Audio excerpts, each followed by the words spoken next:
What's up, everybody? I am your host, a crazy homeless lady who is missing her scalp, and that is my co-host, a naked bloody clown who is wearing said scalp. And welcome to the Grindhouse Syndicate, where today we are going to get real deranged. I'm talking about some serious mindfuckery. If we were the kind of show that gave warnings for extreme graphic content, this would be the episode. But fuck that, we aren't that kind of show.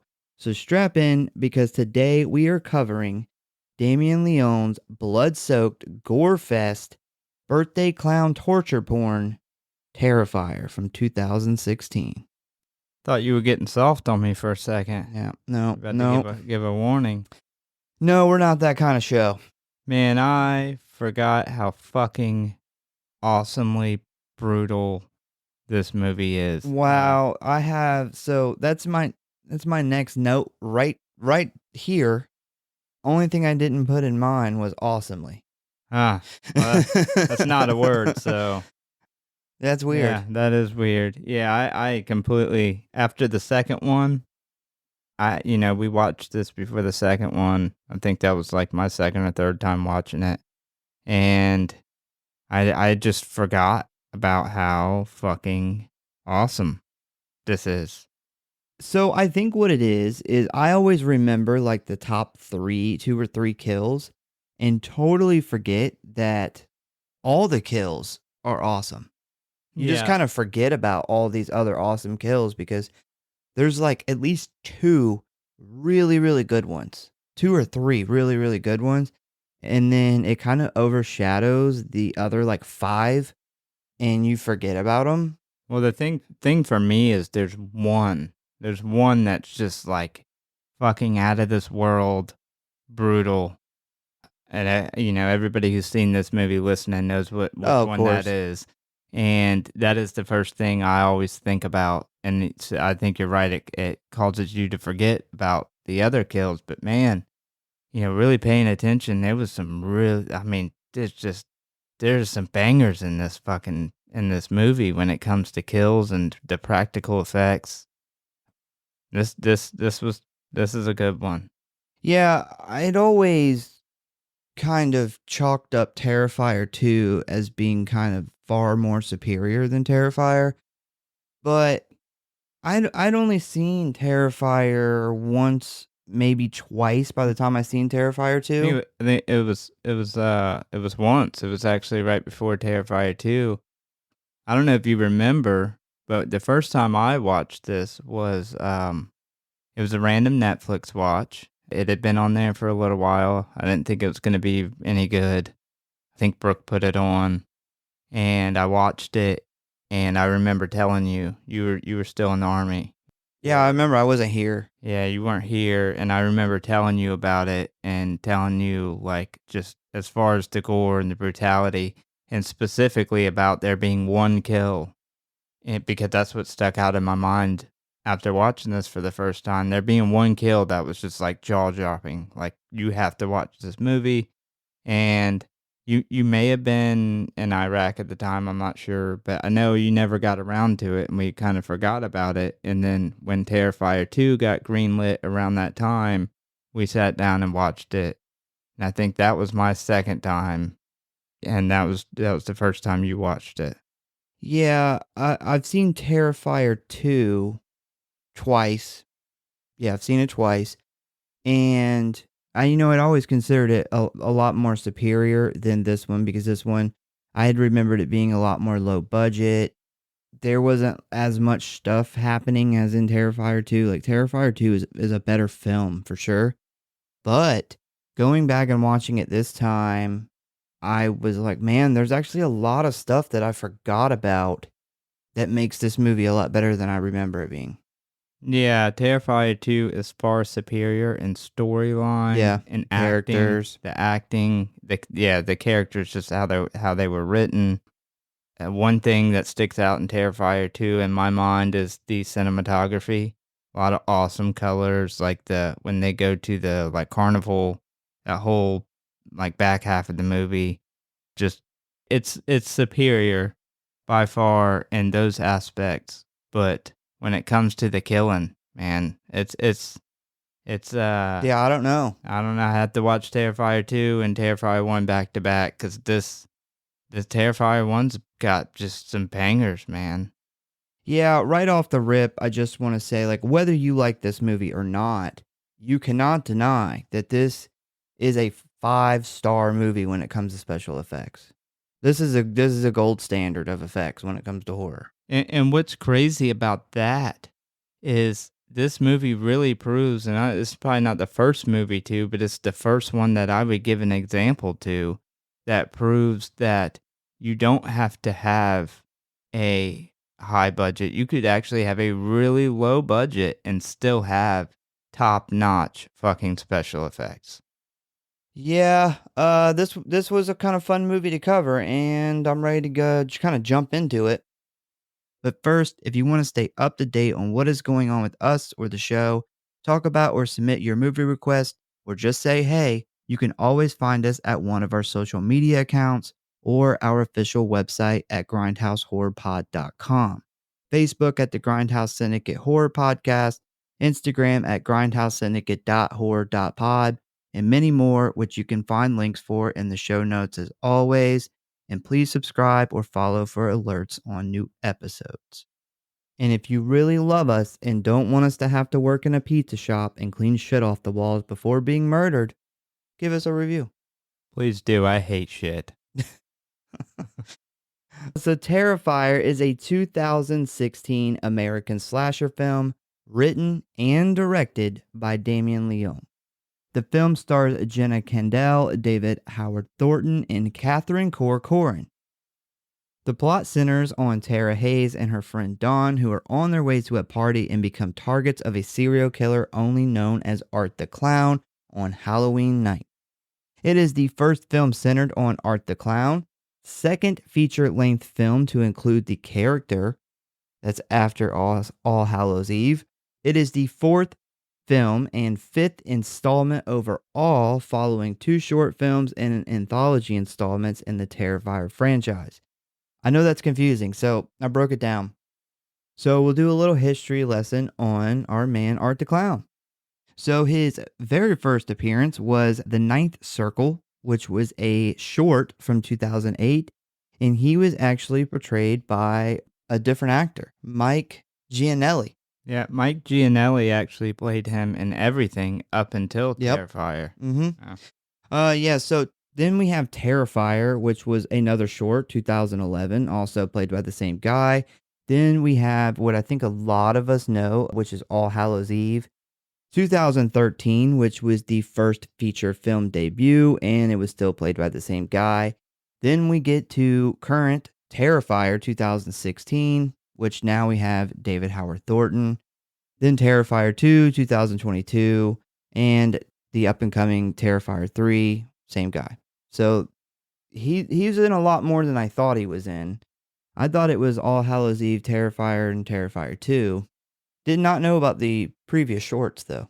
Yeah, there was a couple shorts that he was in, and I want to say that those maybe the early ones were on YouTube. They are? Yeah, and yeah, played by it's weird because the original guy who played him throughout the first 3 things that he was in. And then David Howard Thornton took over, and I have to say that David Howard Thornton's Art the Clown, I think, is far superior. Oh, yeah. And I think he was familiar with the character, and he ended up getting the part.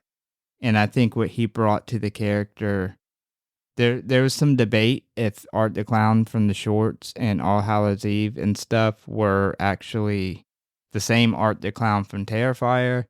And I don't consider them the same. I think that Damien Leone has said in an interview before that they are not in the same universe. I know a lot of people speculate on this. So Terrifier picks up as he is a regular person throughout Terrifier. And that's why he shoots himself at the end, so he doesn't get caught by the cops. And then when he is brought back by this demon, That is kind of when he becomes the supernatural version that we get in Terrifier 2. But I don't think any of that stuff was really planned very much. I think he was just putting an awesome character in the movie. Is I don't that think there was a lot put behind is the like a thought of it. theory, or is that I didn't Um, come across any of so that stuff. so there's a lot of people who theorize that because there's a lot of debates across Reddit on if he is supernatural in Terrifier 1 because he clearly has supernatural abilities in All Hallows Eve, but then in Terrifier 1, they show him in the beginning putting on the clown makeup. Mm-hmm. So is widely believed by a lot of people that he is a person actually throughout most of this movie. Is why like he gets his ass beat and stuff, and he kills himself at the end of the movie, and then this demon brings him back at the end. And that's when in Terrifier 2 he has these supernatural abilities. I don't think it's ever been spoken on to ever be cleared up. I don't think that Damien Leone had put a lot of thought behind it. I don't think he ever thought this character was going to blow up into what it is now.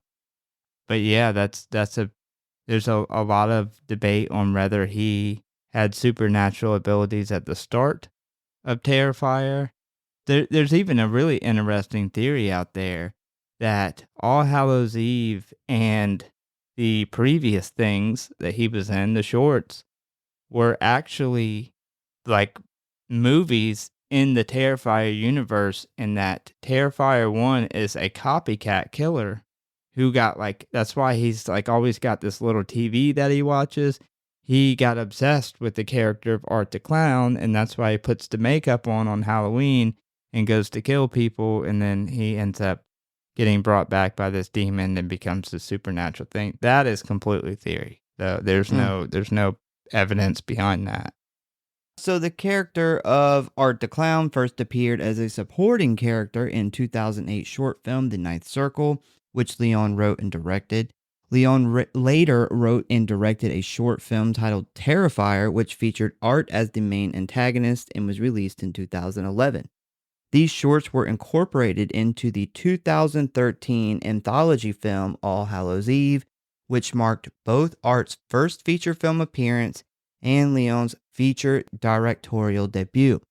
In 2015, Leone launched a campaign on the crowdfunding website Indiegogo to finance Terrifier, a feature-length spin-off of All Hallows Eve. After being notified of the Indiegogo campaign, filmmaker Phil Falcone provided the necessary funds for the project in exchange for a producer credit. In The Ninth Circle, the short film, Terrifier, and All Hallows Eve, Art was played by Mike Gianelli, who opted not to return to the role for the feature film, Terrifier, due to not wanting to pursue any more major acting roles. Instead, the role of Art was recast to David Howard Thornton. Thornton was already familiar with the All Hallows Eve when he auditioned for the role of Art in Terrifier, and was cast in the role after improvising a kill scene in Mime. So that is a little bit about Art the Clown. So Leone wrote the film specifically as a means of showcasing the character of Art in his practical effects work, such as the controversial hacksaw death scene. Everybody knows that. I feel like there's people that probably have never seen this that know of that kill. Yeah, I think there's two things that are really responsible for the cult following that this movie got, although it was, a very, very unknown, low budget thing that was just on Netflix for a while, and it built up this cult following. Those two things, or that kill that sticks out in everybody's mind, and then David Howard Thornton's portrayal of Art the Clown. Just that character in general. So Leone filmed Terrifier on a low budget of $35,000 and had a box office of a little over $416,000. It had an Indiegogo campaign, although it ultimately did not reach its goal. It premiered at the Telluride Film Festival in October 2016 before being picked up by Dread Central Presents and Epic Pictures for a limited theatrical release set for March 2018. The film received mixed reviews with praise directed towards the special effects and acting of Condell and Thornton, while the writing was subject to criticism. Despite that criticism, the movie quickly became a cult film, and a sequel, Terrifier 2, was released on October 6th of 2022. Terrifier was released on DVD and Blu-ray by Dread Central on March 27, 2018. The release features audio commentary from Damien Leone, David Thornton, behind-the-scenes footage, an interview with star Jenna Kendall, deleted scenes, collectible reversible cover art, and several other bonus features. Man, I gotta get my hands on that.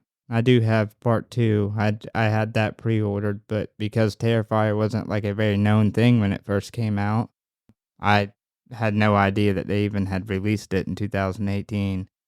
I would really enjoy watching this movie actually with the commentary. Oh, yeah. I think that would be fucking awesome. Because you would learn how they did a lot of stuff. Yeah. They would definitely talk about that. You know, and I think it's kind of the criticism towards the writing aspect of it. This movie was done it was purely done for this character. This character was so awesome, and people who knew of All Hallows Eve and the short films before that loved this character. This is why it was the only character that carried on throughout the short films and ended up getting its own feature film. Yeah, I did read where he had said basically like the reason he had decided to do the clown was because in that time, 2010s, there was not a real standout like murderous clown character. The new It had not come out yet, so we still had the old It, and he thought it was time that they had something new. I wouldn't even count it either because that's just that. I mean, it has been iconic for a long fucking time. Despite the remake of the character, it has been iconic for a long time. I would argue that as far as iconic horror characters, this is the first really iconic horror slasher character a new one at least, that we've gotten in a long time. Yeah, it's weird that, I mean, in reality, despite all the shorts and all that stuff, this character's really only had two films.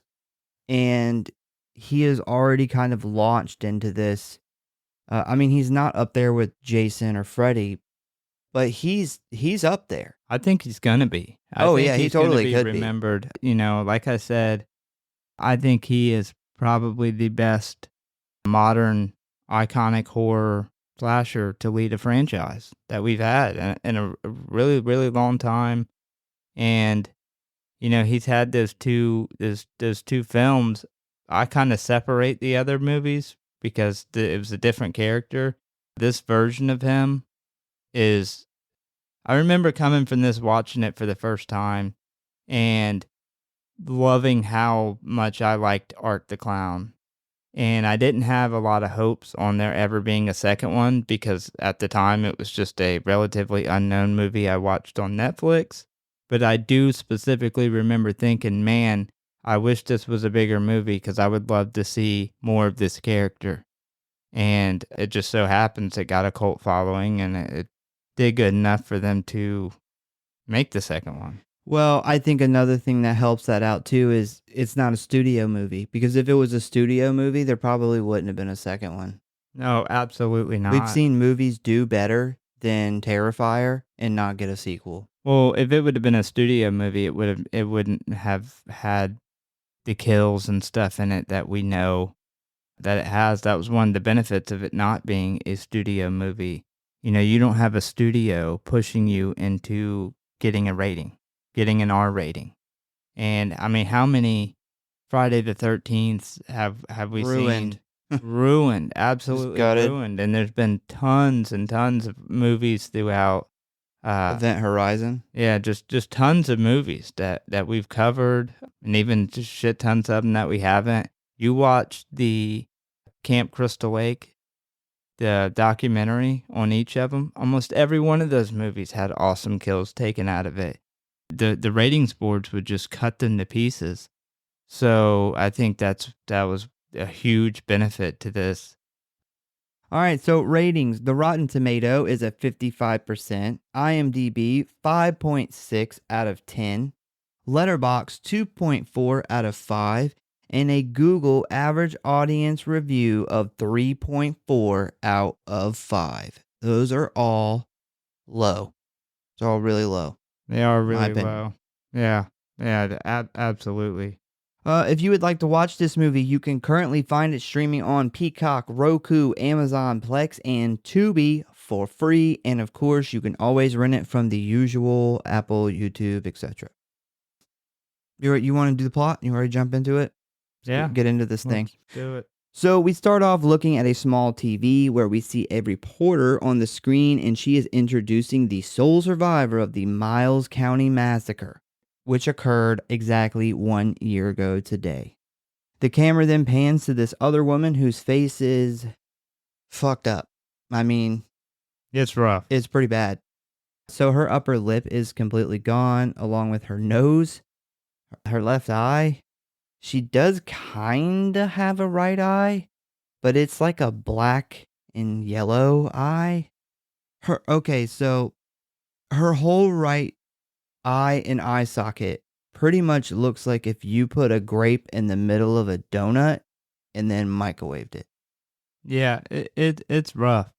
But I do think they did a good job. I don't want to bring up anybody in real life that this has happened to, but people who have had their face maimed off You're talking by about certain animals. the monkey Yeah, situation. that's what I was talking about. I want to mention them specifically. But yeah, like the reason I hate apes to this day, apes are the worst thing ever. I don't want, like, if somebody brought a fucking chimp around me, I'd be pissed. I don't know. I'd get the fuck away. Chimps are awful. Yeah, so you look at like people like that whose face, or bear attacks, people who've had their face Yeah. ripped off. They did a really good job. Yeah, the whole time during this scene, I thought, man, that's a huge prosthetic she's wearing. She obviously has no sight under that prosthetic, so kudos to her for sitting in that chair and dealing with all that. That was a lot to wear for who knows how long. So she's unrecognizable at this point, but she talks about how she constantly isolates herself because of the way she looks, and she has many thoughts about just wishing she was dead. The interviewer then asked her about her attacker, a man only identified as Art the Clown. And apparently, there is a lot of controversy about his death because the police claim his body disappeared from the county morgue. We then see a man kick the screen in, disabling the TV, and begin putting on his clown outfit. He also begins to construct some very crude looking weapons I'm sure we will see in the story to come. We then see the reporter backstage talking on the phone, kind of being a bitch, because she is talking a bunch of shit about this like brutally injured woman. She even says, at one point, the sight of the woman almost made her puke. Yeah, she's like, if you think she looked bad on TV, imagine being 2 foot away from her. Like, she's a bitch. Yeah, she's supposedly talking to her boyfriend here. If I was on the phone with my girlfriend or my wife and she said this shit, I'd be like, who are you? Like, you're gross. Yeah. Like, how could you say that about somebody who's obviously had something that wasn't even her fault and had a very traumatic experience that's pretty much ruined her life? Yeah. Yeah, that's awful. So she then hears a sound coming from behind her, and she decides to investigate, and her search ultimately turns up nothing. And as soon as she breathes a sigh of relief, we see the deformed girl attack her and go straight for those eyes. She then, without hesitation, just sticks her thumbs knuckle deep into cuntbag reporter lady's eye sockets. Now on the floor with her fingers deep in the reporter's skull like a bowling ball, she then repeatedly slams her head into the ground until satisfied. So this is the first sign that we're gonna get awesome practical effects in this. Yeah. Yeah, she poked her face up. Like, Yes. she must have taken a self-defense class Yeah, on ripping faces off. one awesome thing about this movie is all the kills they give you like that close-up shot of the aftermath. on every one of them. Yeah, they really let the kills and the killings sink in really well, and I think that a lot of movies don't do. I feel like a lot of movies have to cut those for the ratings. Like they might be like, all right, well, we'll allow it, but it can only be for a split second or something. No, they let these sink in. So the speaking of David Howard Thornton, I thought that's what the Grinch movie was gonna do. And we didn't get any of that. We didn't even get most of the kills themselves I was so excited to do that movie. because of this movie. Not just because of this movie, I knew I knew that he was playing it, so the Grinch would be good. Yep. I thought all they had to do was give us a good Grinch and good kills. Like that was the only thing. If they could have, if Damien Leone could have made that movie, it would be amazing. Oh Like, yeah. it would be such you don't even get to see the kills. I mean, we're getting a Christmas Terrifier 3. That's about as close as we're gonna get. I mean, that's pretty close though. Yeah. The setting the setting I get low budget, but this movie here proves that no matter how low the meme one's budget was, that they could have done good practical effects, and they didn't give us anything. Like they totally give us that somebody's about to get killed and then cut away and you don't see it. And I was so fucking let down. I think out of all last year, that may have been my biggest letdown because I thought that was going to be such a fun episode, and it was such a bad movie that our recording system shut down halfway through the episode. So you guys are you're done talking about this. That's how bad it was. So we then get an awesome shot of the reporter's mangled, bloody face as she lay dying. It looks amazing, and then we get a red and black title card, Terrifier. So we then cut to a scene where we see two girls, a blonde and a brunette, dressed in sexy Halloween costumes, giggling as they walk down the sidewalk from a bar.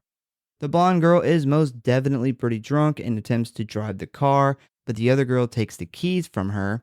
And as they are debating on who is going to drive, we see a tall, skinny, bald clown walking in their direction carrying a large sack over his shoulder.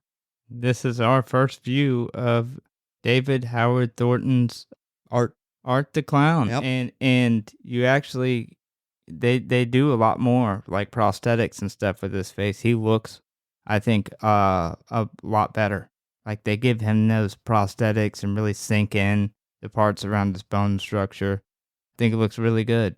So it's actually the same prosthetic that the other guy wore. He must have had a fat face. Yes, that is it. So it just fit their face different. But they wanted to use that same one because they didn't want the look of the character to change like so drastically, but it still did. It did. I mean, so obviously, Thornton has a much slimmer face. He has a very slim, skinny kind of face. He's very lanky. And this prosthetic fit him a lot different than it did the other guy. Yeah, I would have never thought that it was the same prosthetic at all. And I know they added some stuff, like they added the hood that wasn't in some of the shorts and really covered up almost any skin that shows on him. But yeah, I thought they added more prosthetics. It definitely looks better on David Howard Thornton. So they decide that they're both a little too drunk to drive home yet and decide to get a bite to eat in order to sober up. So we learn that these two girls are our main characters, and the brunette one is named Tara Hayes and the blonde is named Dawn. I'm pretty sure that we talked about this years ago, but Tara Hayes, who is played by Jenna Kendall, looks like 90s Neve Campbell's fucking twin sister.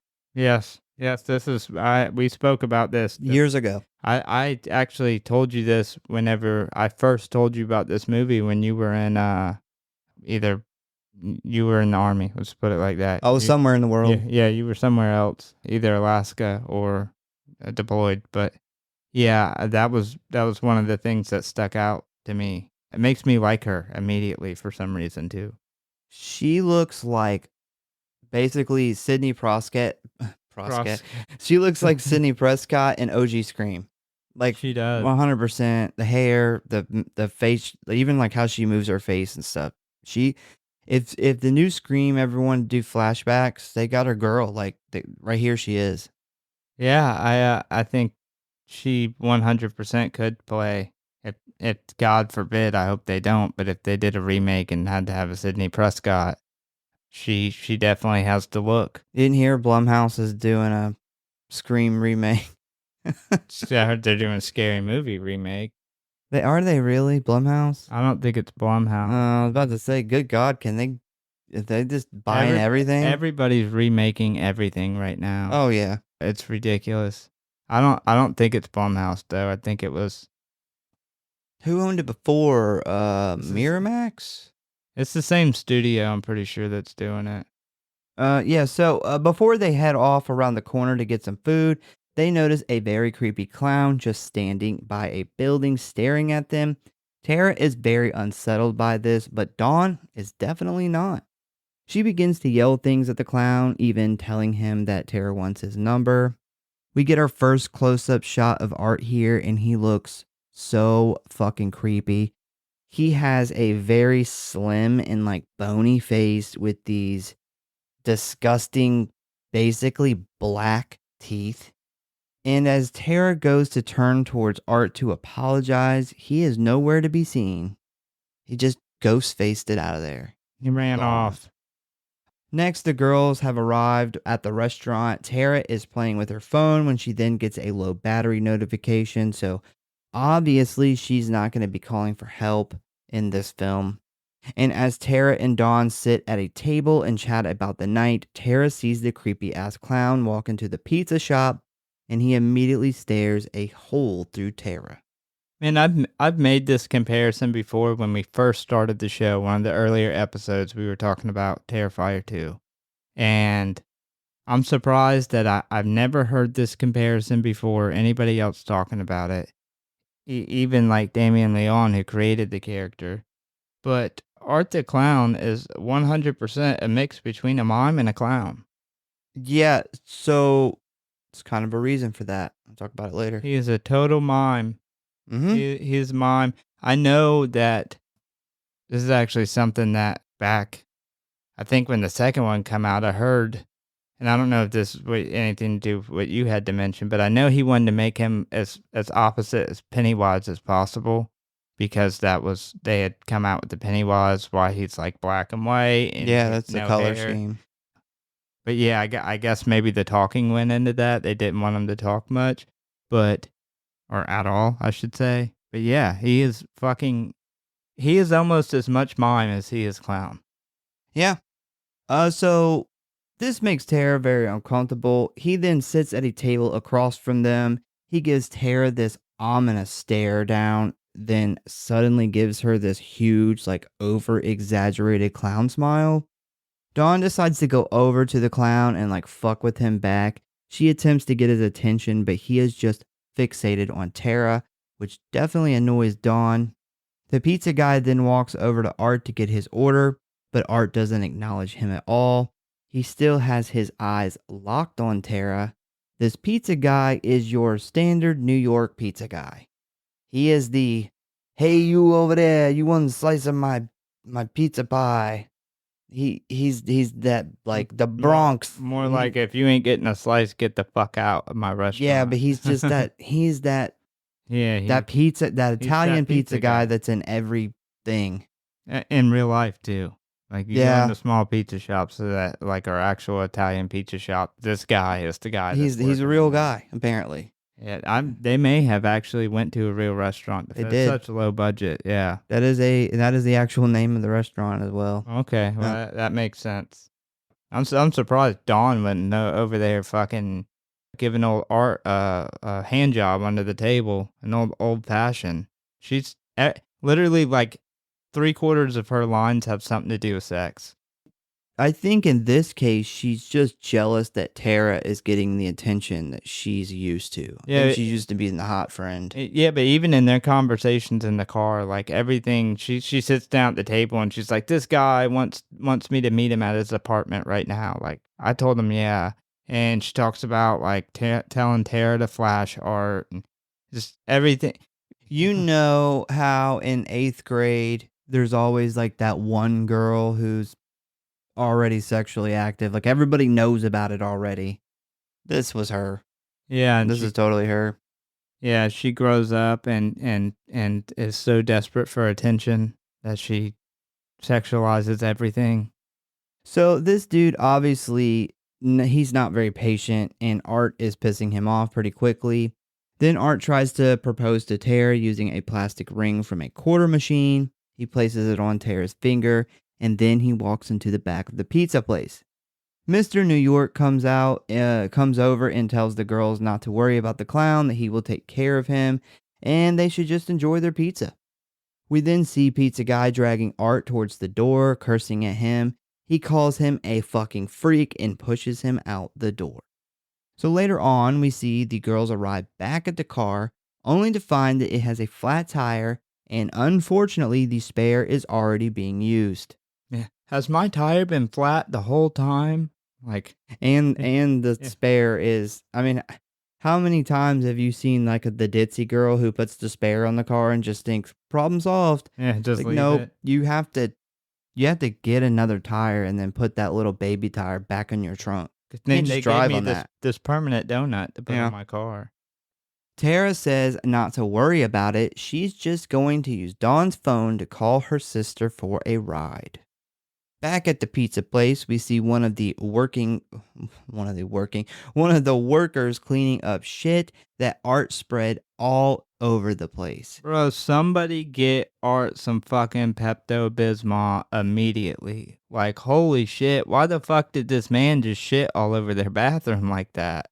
I did read a thing that says that Art actually like spelled art on He the wall and did. shit. I missed it. Oh, I've no, never it's, seen it. it's very clear. They literally pan up and he has wrote Art in his shit on the wall.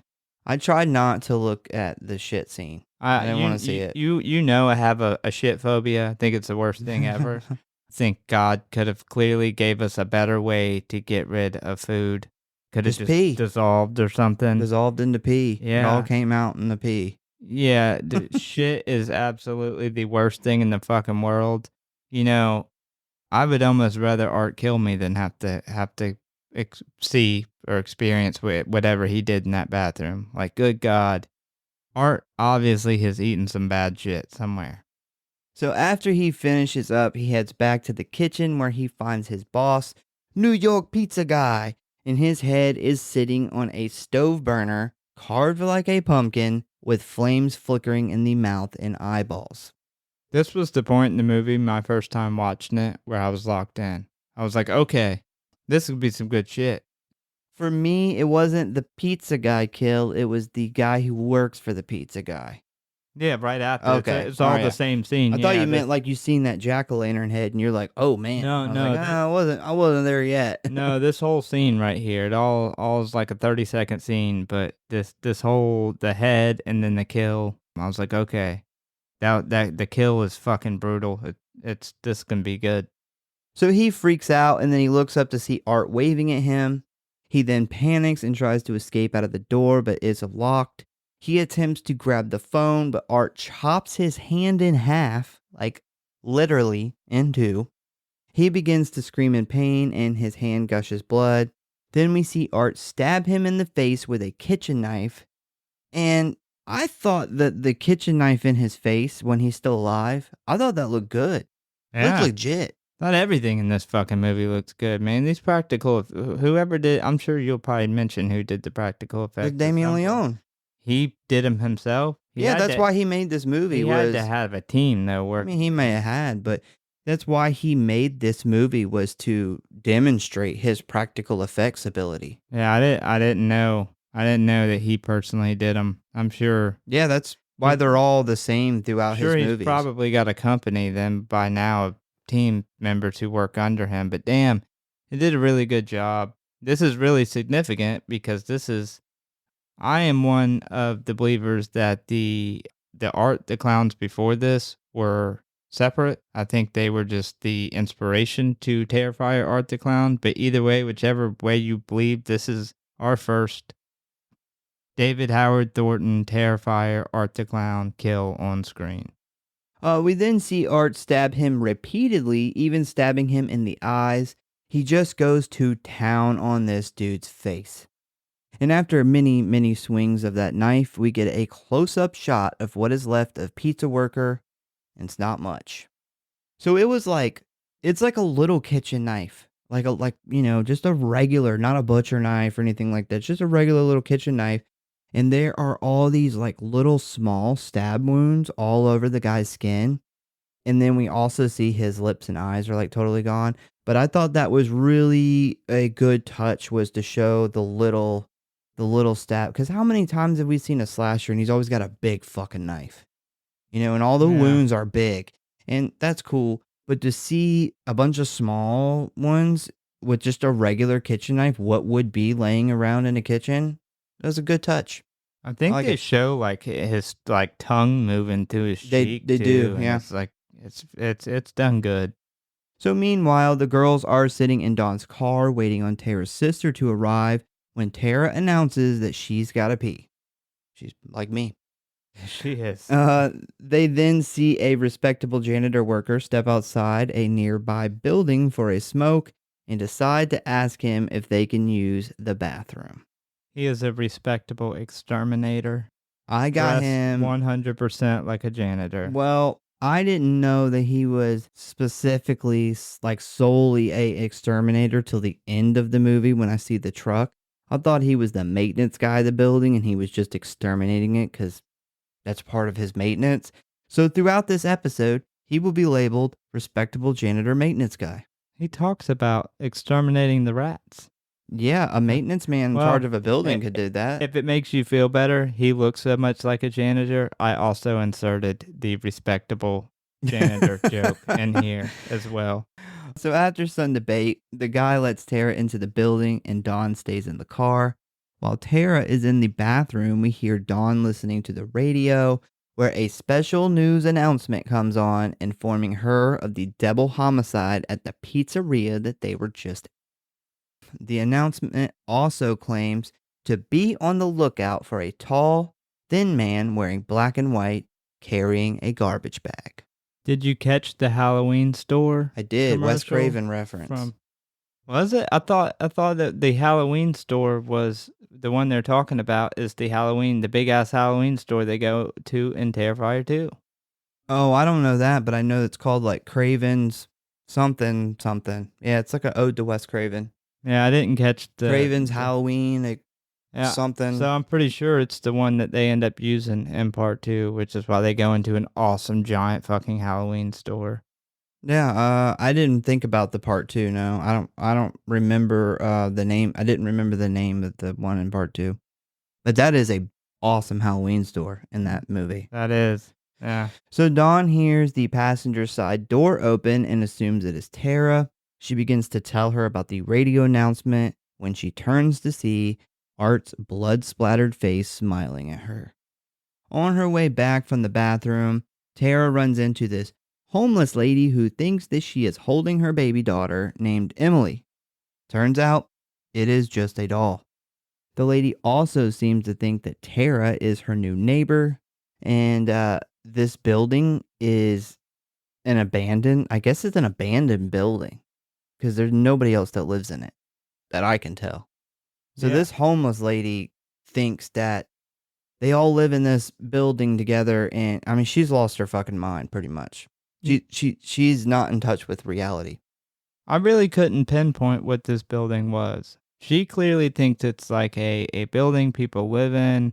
It seems like it would be like some sort of commercial building, like not a residential place, especially by the bathrooms and some of the rooms they go into. But then they go downstairs and there's like cars inside, which I was confused about how they got cars in there, because from the front it looks like your typical like New York residential buildings lined up, like It's in the Bronx. no garage or anything out front. And then there's all these cars downstairs, and this thing could have been a lot of different places. I am going to save my comments for the end because I do have something to say about this building. Yeah, well, I hope it sheds some light on what this is, It because to doesn't. me, could be a apartment, office slash mechanic shop slash I place that looks like art diarrhea den. I will not leave you in suspense. I don't have answers for you. Yeah, so anyway, Tara plays it off smart though, because she plays along with this lady and claims that she has to go find the landlord because the first month's rent is due and she doesn't want to be late. The lady buys this, and Tara is trying to fast travel through this creepy ass building. She runs into her favorite clown standing in the hallway with blood on his fingers. Tara runs and he chases after her. She attempts to hide behind a van and some other cars, but Art is able to sneak up behind her and stab her in the leg with his scalpel. She fights to get away, but he jumps on top of her, where he then begins to strangle her. He then stops in order to jam his thumbs into her eyes, blinding her, but before he can apply enough pressure, she finds his scalpel laying next to her and stabs him with it. She grabs a metal bar and attempts to hide again. Art begins to search for her, but she is able to distract him by throwing a screw onto the other side of the room. Bro, couple things here with Tara. So she takes off running. Of course, she falls. Horror movie trope. Got But to. then she rips that fucking gate. She literally rips it off the Yeah. wall and throws it. She stabs Art. She distracts him with the screw. She's got mad Final Girl vibes. She is a really good final girl. She is. Yeah, especially kind of towards the end-ish. The middle-ish. Yeah, I'm trying not to blow Yeah. it. But yeah, I mean, she has the upper hand. She is a very good final girl, but She is a great a final bad girl, decision man. maker. Yeah. I guess that's the only way to put it. So once he is out of sight, she then runs to the main entrance of the building, only to find it has been chained shut. She then runs up the stairs in search of help or an alternate way out. After trying an old landline phone that doesn't work, she spots a respectable janitorial technician at the other end of the hallway. She attempts to get his attention, but he has headphones and his back is turned to her. Despite all the rage, I've got to get these rats in this cage. She then Billy Corgan. she then screams for him as loud as she can, and I guess he kind of hears this because he turns around. But before he looks down the hallway, we see Art grab Tara from behind and cover her mouth. She struggles to get away from his grip when Art pulls out a huge needle and injects an unknown liquid into Tara's neck. We then see Tara quickly lose consciousness. Tara is euthanized. End of the movie. That's a gross needle, and I'm pretty sure Tara has hepatitis now. Well, That was a dirty looking needle. I'm sure Tara's least of her concerns is hepatitis at the moment. Yeah, I could see that, but it was a really big, really gross needle. I mean, she's not concerned. I'm concerned for her. It's what that homeless lady shoots up with. Yeah, why does he have that though? Like, you know what? I don't know what I'm thinking. This is not a movie. This is not a character for questions. No. She then walks up to find herself. She walks up. She then finds wa- herself she, euthanized on the floor. she then wakes up to find herself tied to a chair and gagged with duct tape. And directly in front of her is something pretty big covered with a tarp. She then sees Art's a few feet away from her, looking through his collection of old, dirty weapons. He then looks over at Tara and gives her that big, creepy smile. A smile that only a mother could love. Man, like waking up in this chair with him and all these fucking weapons, and he's like comes up behind her with the saw. This would be terrifying. This scene, everything Art does is so slow and meticulous. It makes the character so much scarier. Like, he doesn't do anything fast. Well, because it's like he doesn't worry. He's not really worried. Yeah, and that makes it so much scarier. Yeah, and I think one of the appeals to the character is in a very scary situation where everyone else is freaked the fuck out. He almost walks on the clouds. Like, he has not a care in the world. This is like super entertaining to him. It's all just a good time. He has a sense of humor too. Like his sense of humor is terrorizing his victims. Like, Yeah. he really finds a lot of humor in terrorizing his victims. It's very slow, very meticulous, just does not give a fuck at all. And it makes particularly this scene with her sitting in this chair and him just kind of slowly moving around her with these different weapons to kill her with.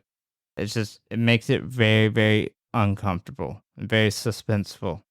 I think one of the appeals for me personally with Art the Clown is when it comes to basically what we're saying with how he is with his victims, I get Freddy vibes from him, Yeah, where with he this. plays with his victims. Like, it's okay, I'm going to kill them all in different ways. They're all going to be unique ways, and it's going to be a good time. We're all, we're here for a good time, not a long time.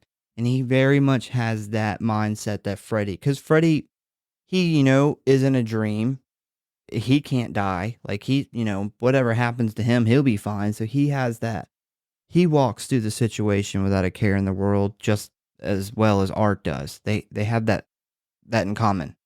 Yeah, he definitely has that sense of humor, and you get that he enjoys the chase and the torture of the people he's killing more than the actual kill. Like, he finds it funny to torment his victims. Like, he's literally like and that's where he gets that mime feeling from too. Mimes like had this creepy, silent, like laughing and very slow, meticulous movements. No one likes mimes. They're Yeah, creepy to everybody. yes, they are very creepy, and it adds so much to the character. Very, very creepy.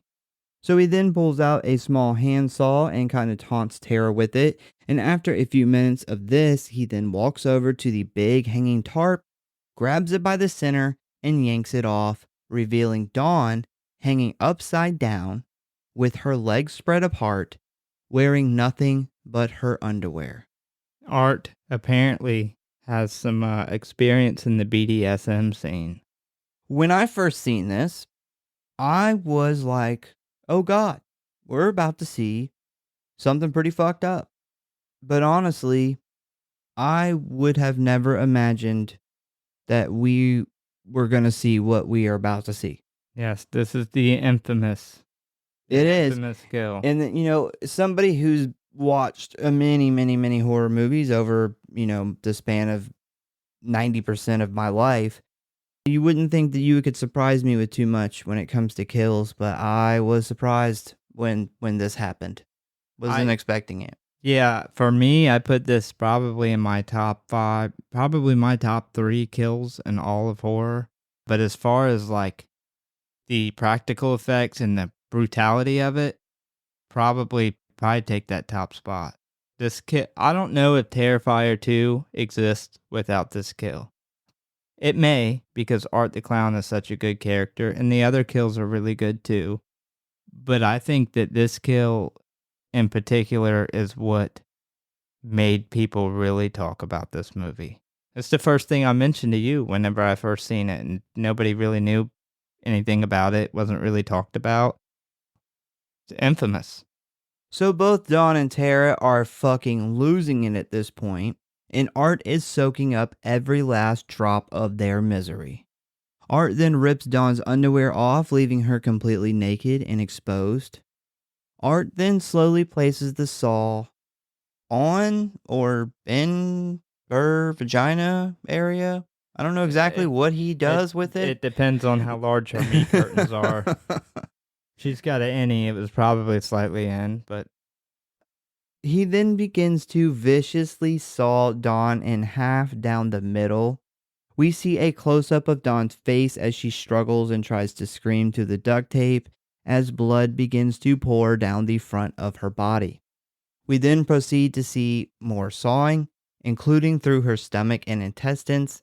We get a pretty disturbing close-up of him sawing through her chest, which I will say special effects wise was done very, very well.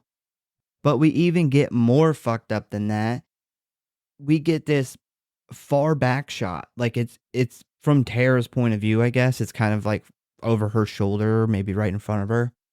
And we see Dawn's body is cut in two with essentially only her neck keeping the two halves connected. Yeah. Wow. Yeah, so for one, the cinematography on this, I want to give a shout out to, because they start this scene out where he starts cutting at her private area, and they shoot her face. It's just her face and her boobs. I imagine they took her shirt off, not to get her boobs in the scene. It's like the typical horror movie kill. But to, keep her shirt out of her face, not to get her boobs in the scene at all. But you get this shot, and you see the blood running down her stomach. She's hanging upside down, so it's running down, and it starts dripping in her face, and she's trying to scream. And that's typical. That's what you would normally get in a horror movie. Like you said, typical horror movie kill. And then the very next shot is then him sawing it's from her backside, and it is sawing through her ass cheeks, like down her body. And I seen that, and I was like, holy shit, did they really fucking go there? Like, wow. To show him, I mean, by this point, he's about 6 inches in, sawing through her butt and crotch area. And not only that, because you think, wow, holy shit, that was gruesome. But then they show every part of her body getting cut through. So the special effects, for one, amazing on that. But I think the most brutal part of it is when he gets to her head and he's trying to saw through her head, and you can tell he's having a hard time, and it goes on for so long. He's just sawing away at her like jaw and face area, trying to He's get a better through saw. it. And he's like we said, Art does everything kind of slow and meticulous. So he's just kind of happy-go-lucky, like he's sawing away at a piece of wood. And it's it transcended this movie, I think. So this is pretty much the icing on a very bloody and brutal cake. We get the close-up shot of Art joyfully sawing through Dawn's face and head. And I don't think I possess the verbal capabilities to describe what it looks like. It looks good. Like, I would assume this is exactly what sawing through somebody's head with a handsaw would look like. You should just see it. Yeah, I tried to describe it, but it was just like no way to really do it even half justice with trying to just describe. I'm not a wordsmith like that. It looks fantastic. It looks fucked up though. yeah, it is. It is very fucked up. It is one of the few times in horror that we get somebody actually cut vertically from the crotch up through the head. And normally when that does happen in horror movies, it's like really quick. It's like something closed in on them and cut them in half. And this is done really slow, and it drags on. I'll say, like, if you are not into the gory side of horror, you're more of a ghost or the psychological stuff, and you're not really that big into the gore, this movie is, and specifically this scene, is not for you. Me, I love awesome practical effects. It's one of my favorite things in horror. I know you love those things as well. This was fucking amazing to me that they pulled this off. I have seen this kill done one other time. A movie called Bone Tomahawk does it, and it's actually it's like a it's set in the infamous kill in that movie. Too. It is what makes that movie, and it's set back in the Western times, and these they're almost like Native Americans, but they're half like demon. Like you can't tell, like there's some kind of evil that's up with them, and they get these these cowboy guys that are like this rescue party, and two of the guys literally hold a guy upside down with his legs spread the same way. And the only difference is instead of using a saw, they use a like a hatchet axe that they've made out of like rock and like a tree limb or something. And they literally hack him into in the same exact manner. And they show it. They don't just cut away from it. They actually show it. And it's also very gnarly. Yeah, that is an infamous kill from that movie. I have seen that. I think they're both fantastic. If I had to say, just my opinion, I think the Terrifier one's Oh, definitely this one's far better much better. because it goes on longer. You see a lot more.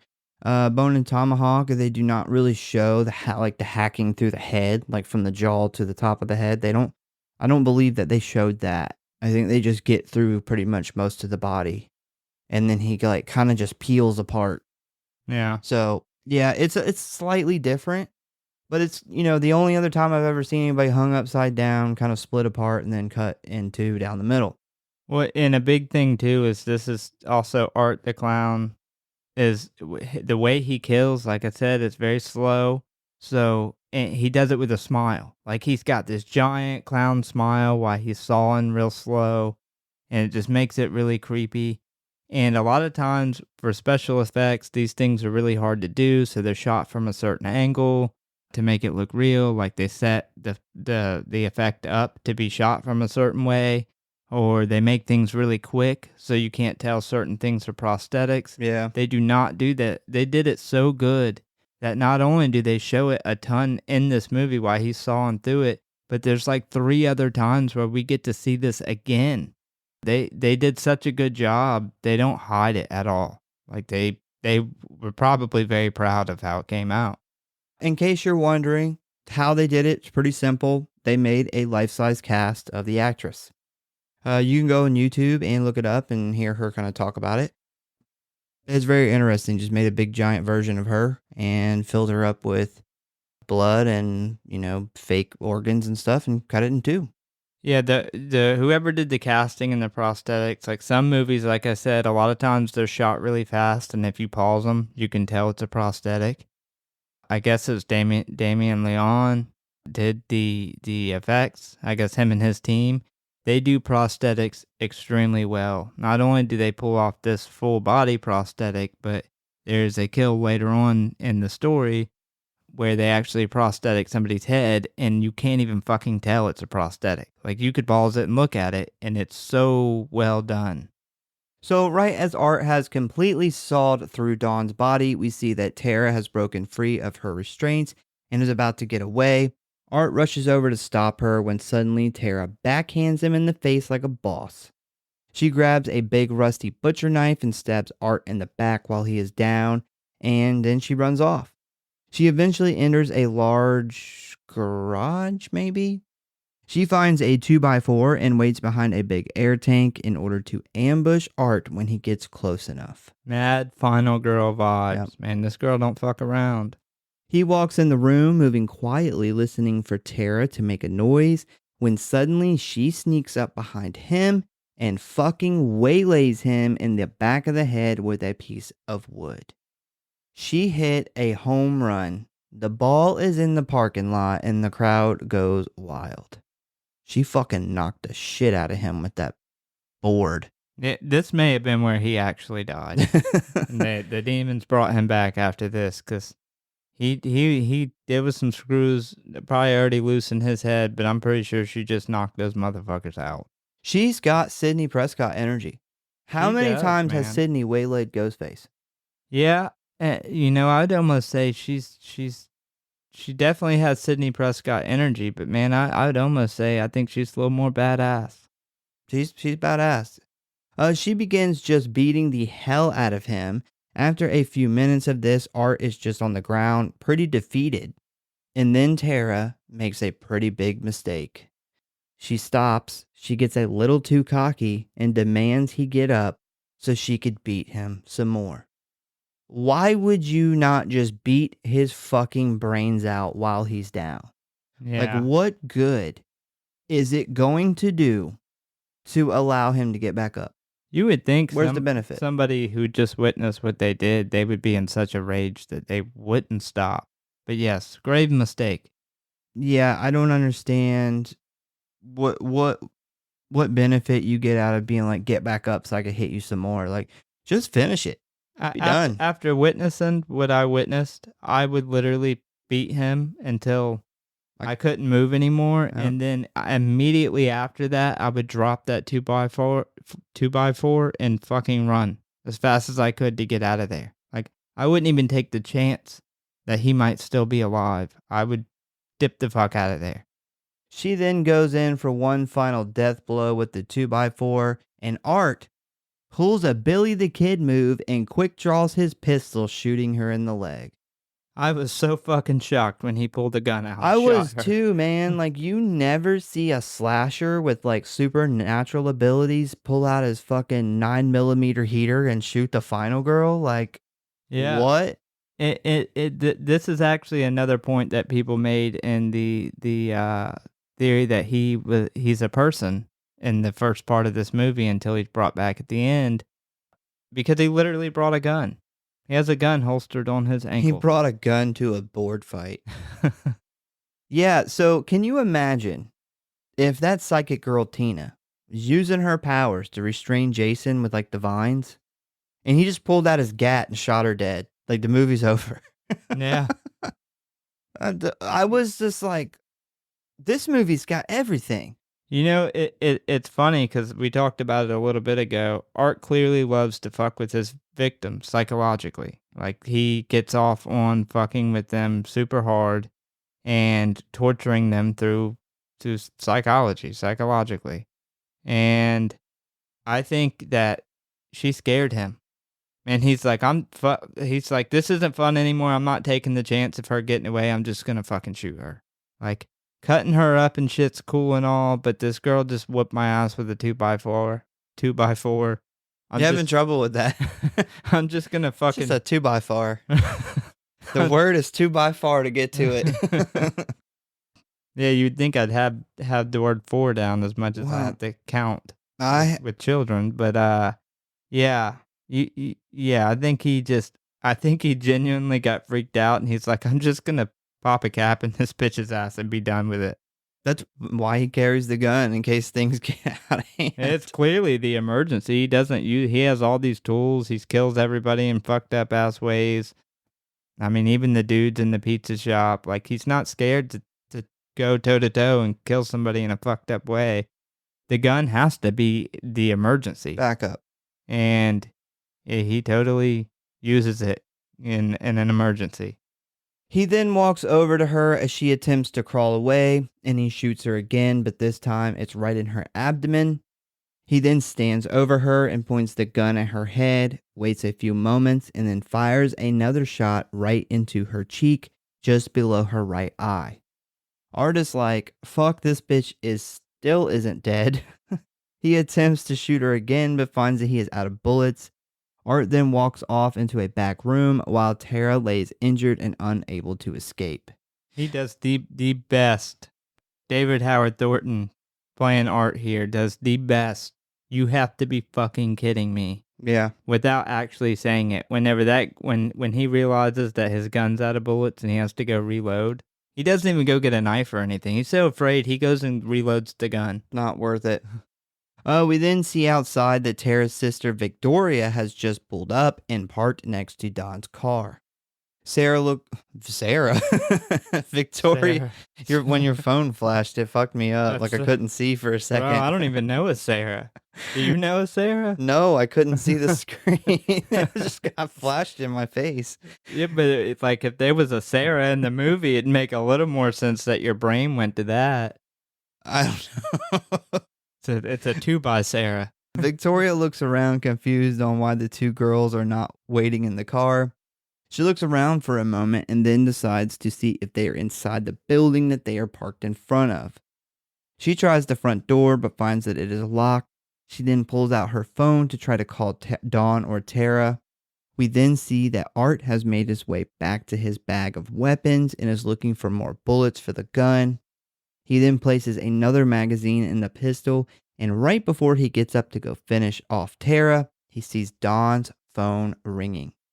He then reads an incoming text from Victoria that says, "Where are you? I'm standing out front of that creepy building." We jump back over to Victoria standing on the steps when she then receives a text from Dawn's phone that says, Tara is sick, come around the back.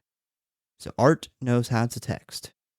We also see that he knows how to take selfies because he stops to take a picture with Dawn's mutilated, cut in half body. I thought this was fucking hilarious and shows his awesome sense of humor because in the beginning of this movie in the pizza shop, Dawn decides to sit in his fucking lap and take a selfie with him, which he is not amused by. And this is another awesome shot of Dawn's, the 2 by Dawn. So while they are on their way to meet Victoria out back, he stops in front of Tara as she moans in pain and he shoots her in the forehead. And I want to point out, this is the second movie in a row where the final girl gets shot in the head by the bad guy at the end. Yeah, but this isn't even the end. This is what shocked me. Like, I thought for sure the first time I watched this movie when he ran out of bullets and she had just got shot in the cheek, as badass as she was, like, I was convinced she was the final girl. When he walks back over and starts shooting her, I was like, oh my God, what, is that the end of the movie? Like, what else are we going to do here?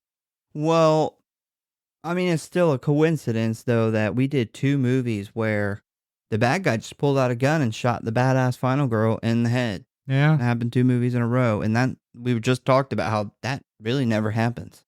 Yeah, it is rare. I still consider her a final girl. I do because of the vibe. She gives off super, super hard final girl vibes, but she was not the final girl in this movie. Final girls can still die. Which they can, but she's not the final girl. Her sister is the final girl. I refuse to believe it. Matter of fact, her sister and this homeless lady and Billy Corgan are all still, and the second half the cast is still alive. And the second exterminator that comes in there, like there's more people to die than have, or at least as many people still to die in this movie, and the final girl is dead, and I was so confused when I first seen this. I'm like, why would you give her such good final girl vibes and have her die?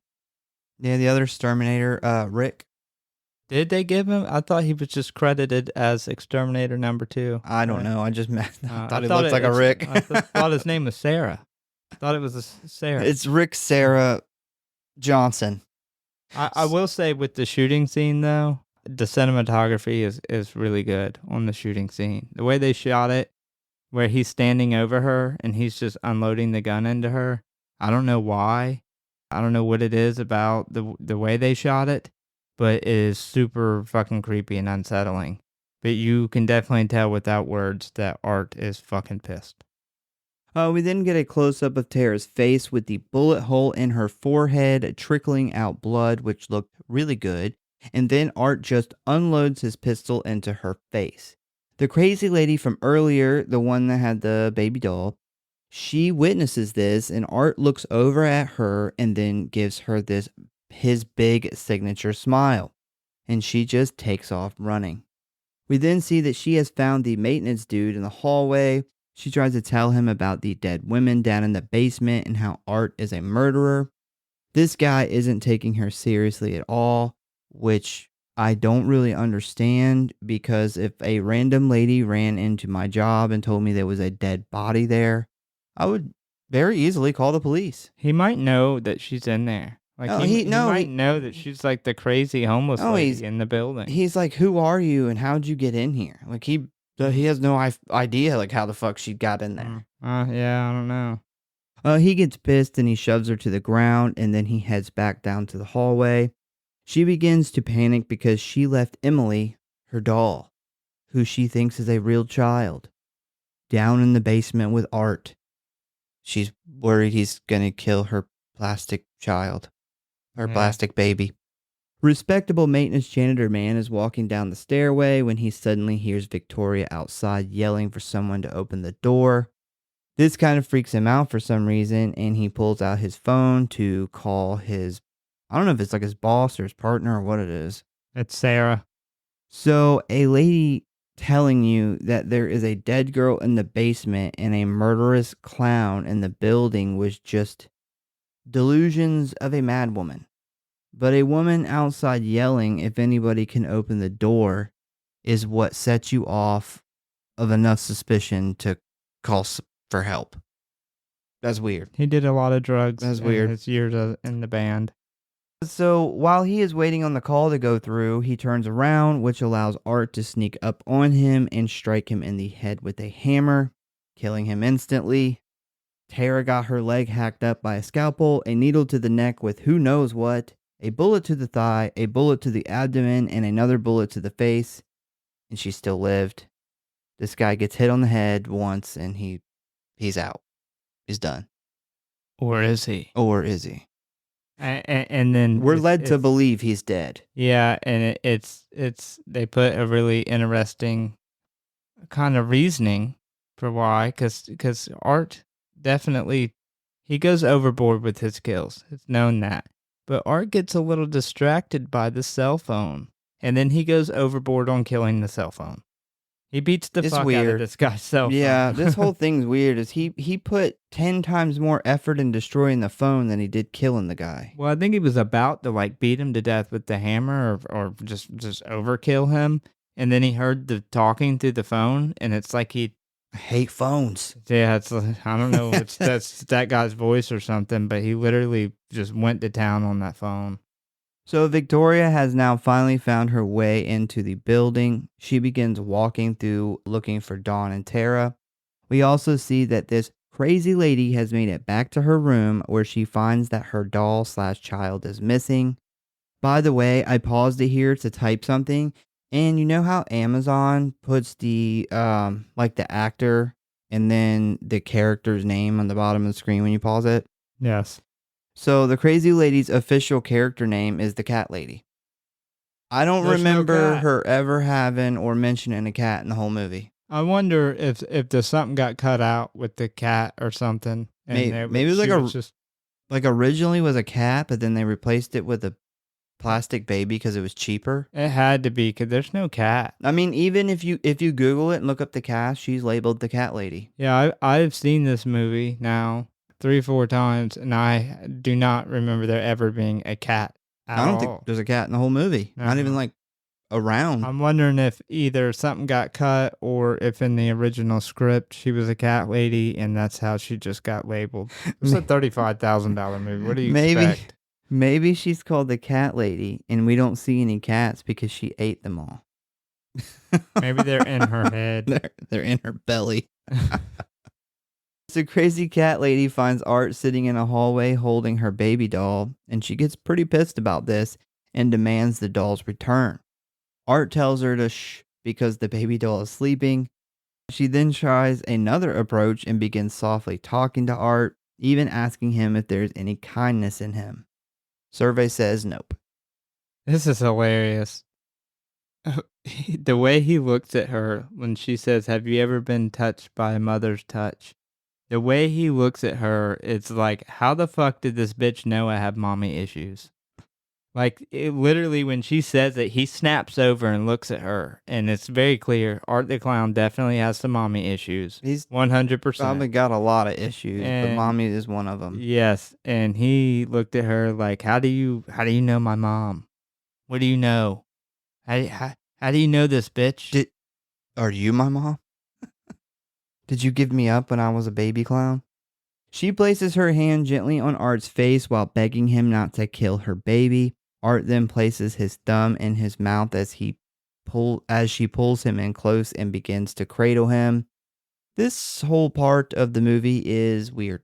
It's super fucking creepy and unsettling, and it's really confusing because obviously he probably has some severe mommy issues. Most serial killers who go after women do, but like, is he fucking with her?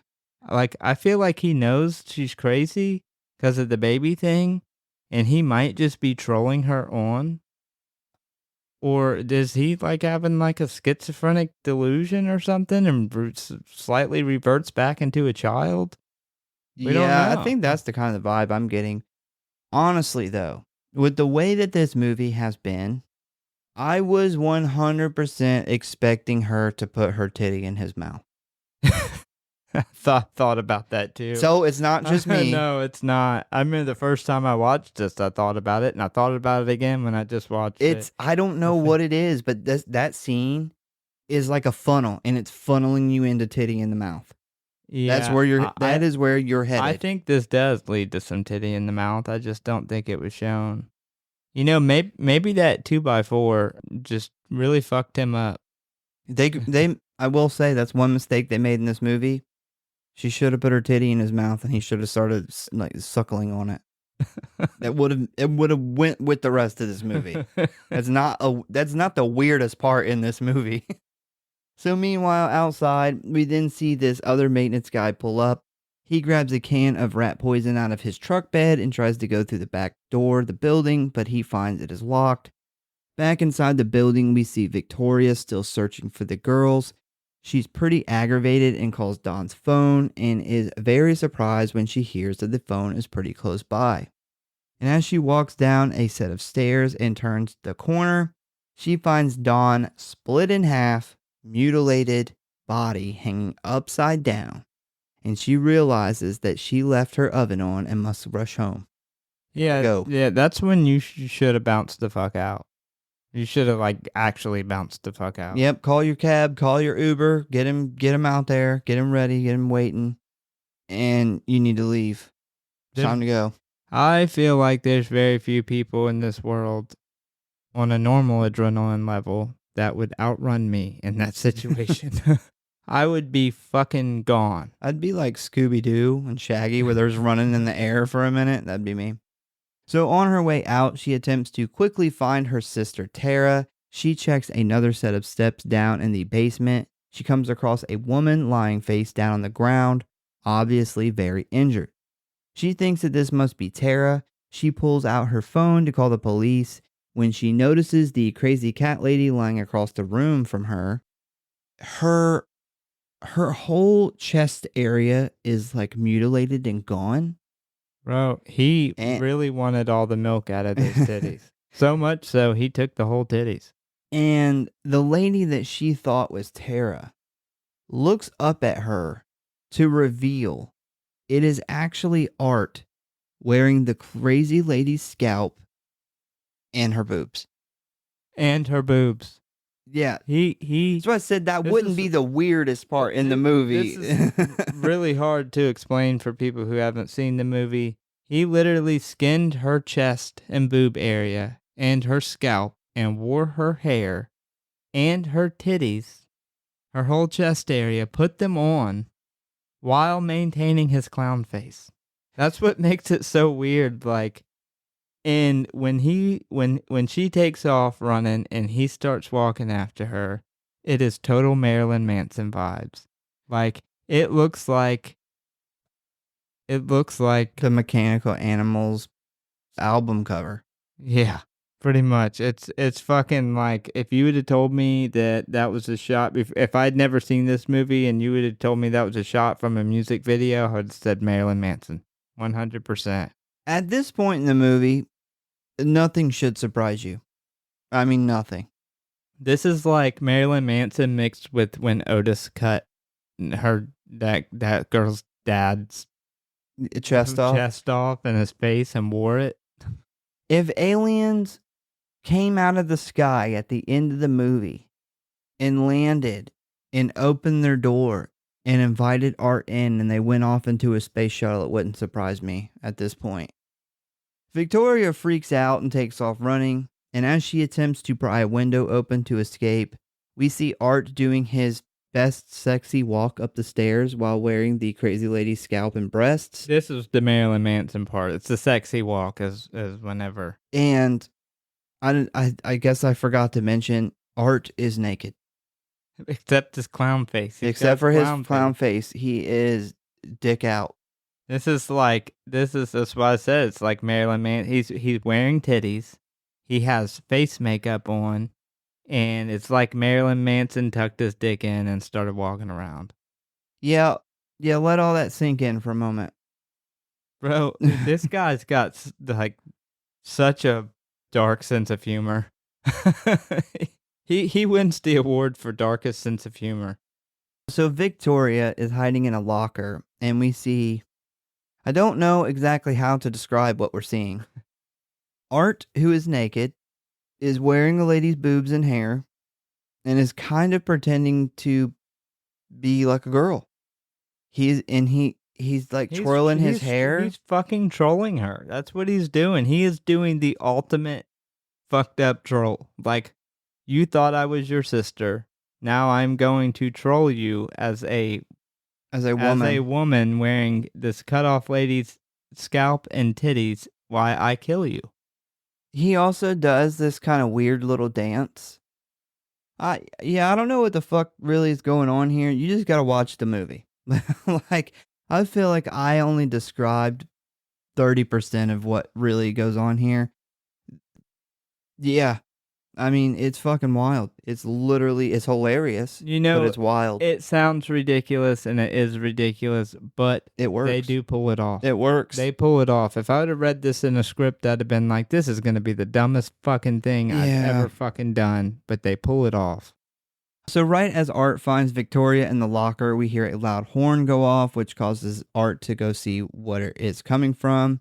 And we see that it is the guy who pulled up in the truck, and he still can't get into the building. This guy then remembers that there is a key hidden under the mat and finally gets the door open. He goes inside and looks around for a bit before Art sneaks up behind him, stabbing him in the top of the head and then basically cutting his head off with a large blade, kind of similar to like a machete. And this is another absolute achievement when it comes to special effects. It's just fucking phenomenal kill. Yeah, I'm going to step out here on a limb and I'm just going to say it. I think this is the best decapitation in cinema. It could be. It is good, man. Like, it is so good. If you were into practical effects and gory shit and you have not seen this movie, you must watch this. And if you have seen it, watch it again, because I forgot how good it was. Yeah, I've seen this like 3 or 4 times, and I forgot how good it was every time, because it gets overshadowed by the 2 by Dawn. But yes, it is like this is what I was referencing earlier when I say they're prosthetics. So they don't shy away. They don't show anything quick. His head's cut off very slow. It's ripped off of his body. And then he sits his head down next to the body and they show it for a good couple seconds. And the fucking head is done so good. Like, it's all I could say is you wouldn't be able to tell the difference between the guy and the prosthetic. This is, OJ would be proud. I fucking knew an OJ joke was coming up. I knew it was coming. I almost made it myself, but I said, one of us is going to make it. It depends on who makes it first. He's looking up at me from hell, smiling. Yeah, Victoria tries to get another door open so she can escape. That's right. Another door won't open. We see she suddenly sees Art riding in a very tiny bike around the garage covered in blood. He's fucking hilarious, man. Like when you say Freddy vibes, this is like the sense of humor. It's Freddy vibes. Like, he is trolling them. He's fucking funny. Like, if he wasn't trying to murder me and also murdering other people, he would be very funny. It's like Jigsaw. Like the little Jigsaw puppets, but he's riding around a fucking tricycle. So what happens here is he accidentally, by kicking the man's head like a soccer ball, discovers that someone has left a mini bike in here, and he just can't resist a mini bike sesh. All this killing going on, and he's got to do a little bit of celebrating, taking a couple laps on the little mini bike. Yeah, it's weird. It's like he's gonna build a little ramp, ride his little bike, and fucking do like a grind on this bike, like It's like what you were saying earlier. His awareness, like, he doesn't give a fuck. Like, all this adrenaline and emotions going on, all these people are trying to survive, and he does not have a care in the world. And he's funny about it. The only time in this entire movie he shows any care in the world is when should have been final girl Tara kicks his ass, and he's like, okay, I'm going to use my gun. That scared me. Victoria continues looking for another way out. Art eventually finds her and places a plastic bag over her face. There is a pretty fucked up, like suffocating scene here that goes on so long it's almost uncomfortable. Victoria is finally able to get out of it though, and she stabs Art in the foot with a big metal spike. She runs off, and Art gives her the bird, which, by the way, was improvised. He did the flicking her off, and the whole crew loved it, and they decided to keep that take. They were going to use that take. Yeah, Yeah. this dude is Art the Clown. I apologize to the man who played him before, but David Howard Thornton is Art the Clown. While Victoria is looking for another way to escape the building, we get a surprise. Respectable maintenance janitor man is still alive. Billy Corgan comes back to save the day. Despite all the rage, we still need to get the police to put this guy in a cage. Right after we see him attempting to crawl down the stairs, we see that Victoria has discovered Tara's body, which has now been set up in a chair with a big sign in her lap that reads circus and Christmas lights draped over her. Hilarious. As she is sitting in front of Tara's body crying, Art begins walking up behind her, holding a whip that has scalpels tied to the end of it. Like, who the fuck thought of that weapon? That's like two Art the things that Clown I did. would never. No, Damien Leone thought of that weapon. Like, who would thought Damien Leone is Art the Clown. a whip with scalpels tied on the end of it? I would have never put those two together. I would never want to even hit anybody with that. Somebody who does awesome practical effects and probably sits around all day thinking what kind of crazy way he can kill somebody and make it look real. And you can most certainly guess what happens next. He begins beating Victoria with that thing like she owes him money. And yes, it is cutting and shredding her skin with every strike. It's literally like being whipped with a knife. Like a very, very sharp knife. Soon after, we see the only maintenance man, come up behind Art and lays him out. He then helps Victoria up and they head to the office where he calls the police. After that, they attempt to flee the building to get to his truck parked outside. They come across a locked door and Art manages to beat the maintenance man to death. Victoria manages to break through the locked door and get to another garage. Is this a separate garage? She gets outside. I think she gets to like another building. But it's also a garage. I'm just confused at why maintenance man Billy Corgan wants to call the police. After all of this shit, fuck calling the police. Like, you knock this motherfucker out, kill him. Oh, I would kill him or get the fuck out of there. Like, fuck calling the police. I would have called, because he locked that door behind them. I would have called the police and not left the room. The police told him, like, hey, don't leave. And he's like, wow, fuck that. But you're locked in there. Like, this guy can't get in there, and the police are on the way. Probably your safest bet is to stay there. I would have been calling the police and after I beat him to death. Like, I would have at least gave it my good college try. Yeah, fuck calling the police, man. The police ain't... This guy has done some fucking awful things. Like, why would you sit and wait for the police to show up? This really so the police can deal with it. Well, Art is close behind her, and she starts to hear the police sirens as they get closer and closer. She finally feels relieved when suddenly Art slams the maintenance man's truck through the building. Victoria, who is hit by the front bumper of the truck, now lays on the floor unconscious with blood oozing from her mouth. Art gets out and climbs on top of her, tasting her blood.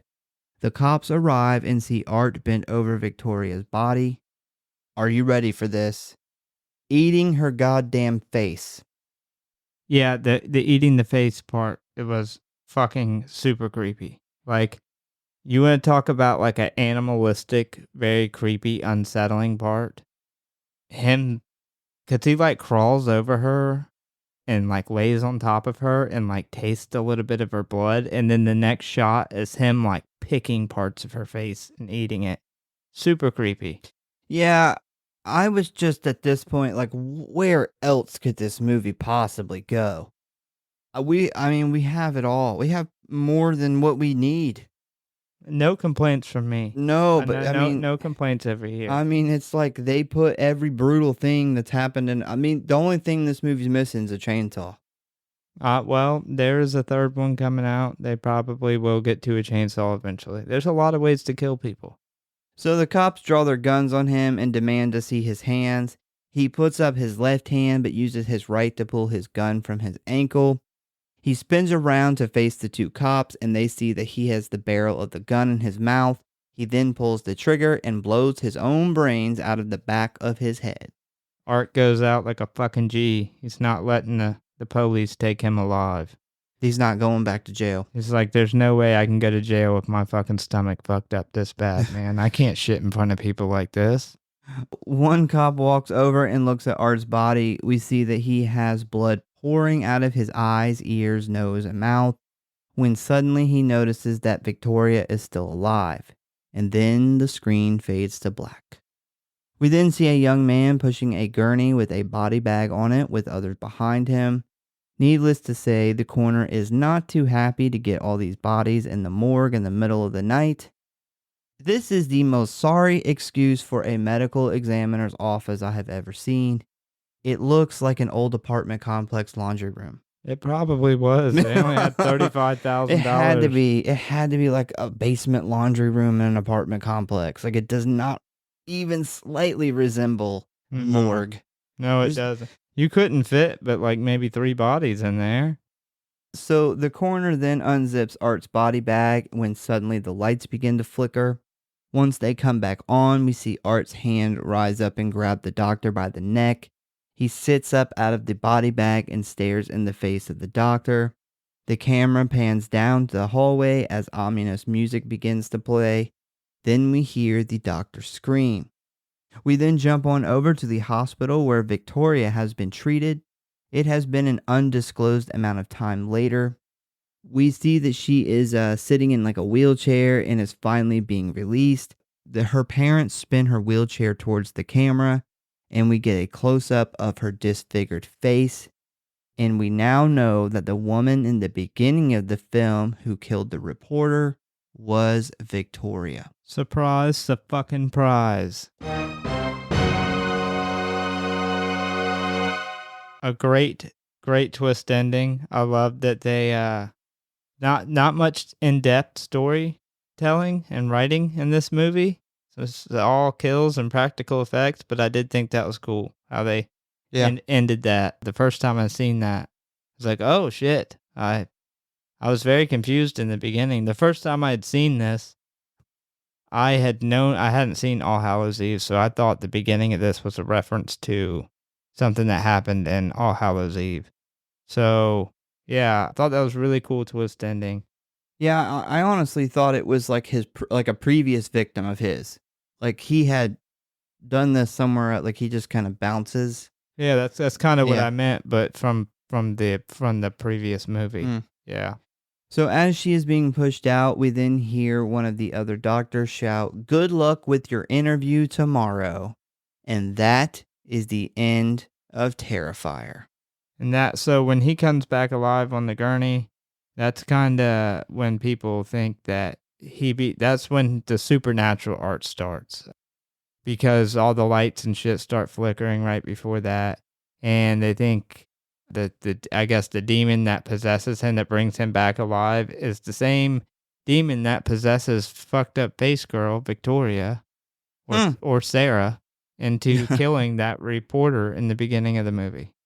Yeah, that's interesting. I didn't come across that. I didn't look at theories though. I kind of just stayed around, official statements or interviews. But I didn't try to get into theories. I was just looking at differences between the original Terrifier and then the Terrifier's or the original art and then Terrifier's art, and I just got in the rabbit hole, fell in. So David Howard Thornton was actually the 6th person to audition for the role of Art the Clown. What specifically got him the part was during his audition, he began miming, tasting the blood of his beheaded victim. He then paused to add salt to improve the flavor. And this is how they knew he was the guy. And that's why I said he is this character. So the whole miming, kind of doing funny stuff, miming, is a David Howard Thornton thing that he brought to the character. They were like, this guy gets the character. Yeah. Like he's doing things that we didn't even think of that the character would do. Yeah. I think he transcended the character. I think his additions to the character is what makes this what I believe is going to go down and the horror icons. I don't know how far this franchise is going to go, but I think he's going to be up there with the big time horror slasher icons.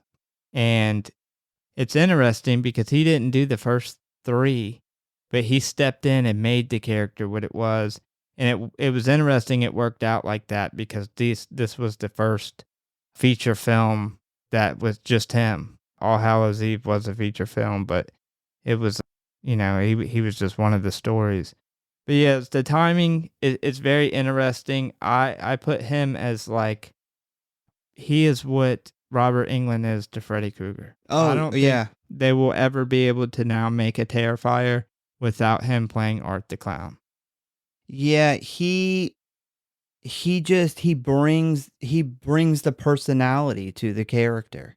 This is the same reason why they can't recast Freddy Krueger, is the same problem. And I don't think that they'll ever be able to recast Art the Clown. It's possible because I don't know, Freddy's got a lot of makeup too, but I mean, I guess it'd be possible, but to find somebody with that character would be difficult. Yeah, obviously they could do it. They can fuck up anything. We know that from as many times people fuck up movies all the time, but yeah, I don't think that Damien Leone will ever go that route, knowing that, he is the character. He knows the character so well. He's able to improvise things into the character.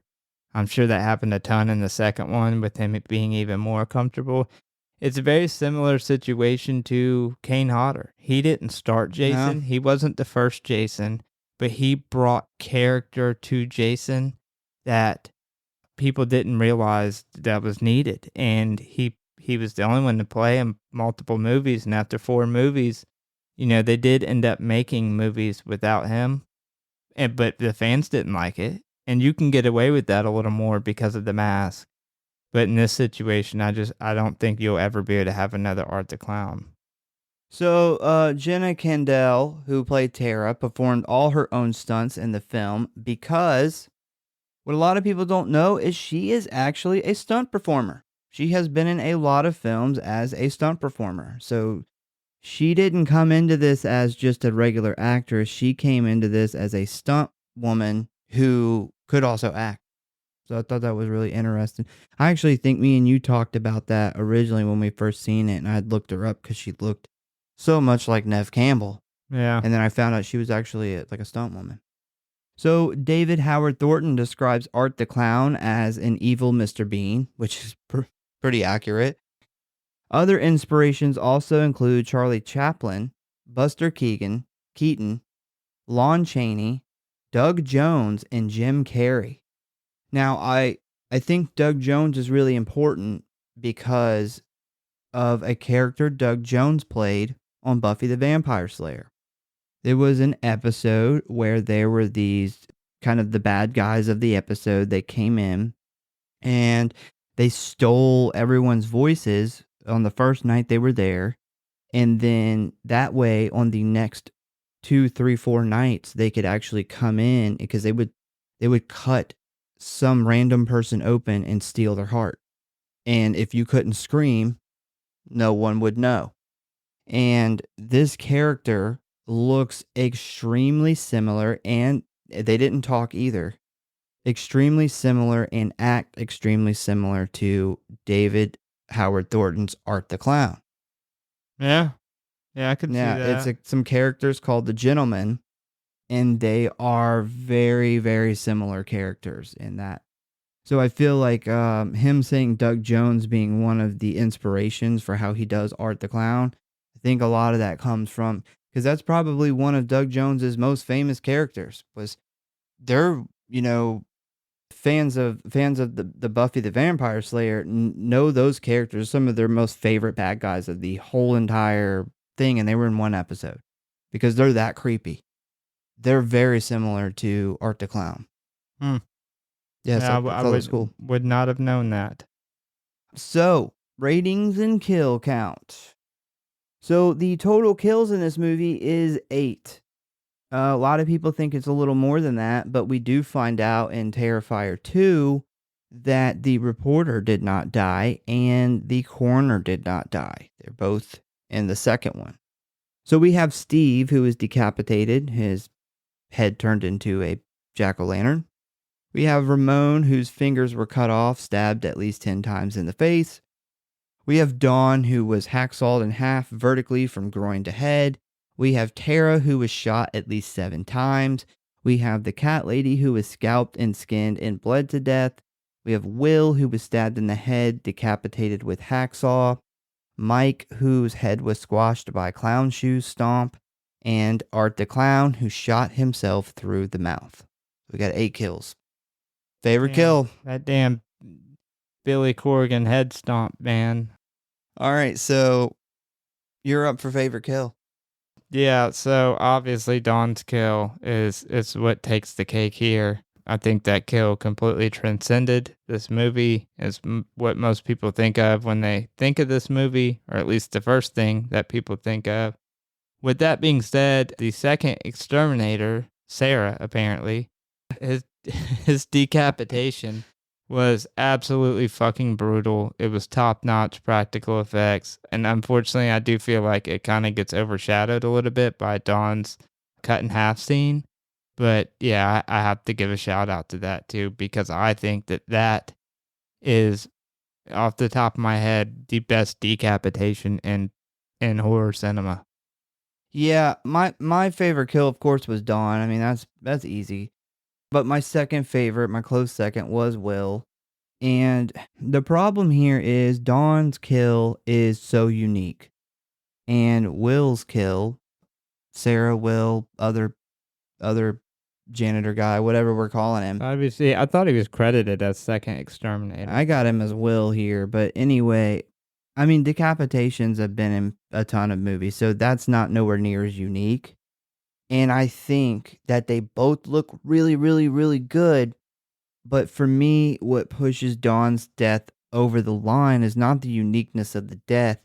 It is the one scene where he's sawing through her head is really what does it. Like you can't top that.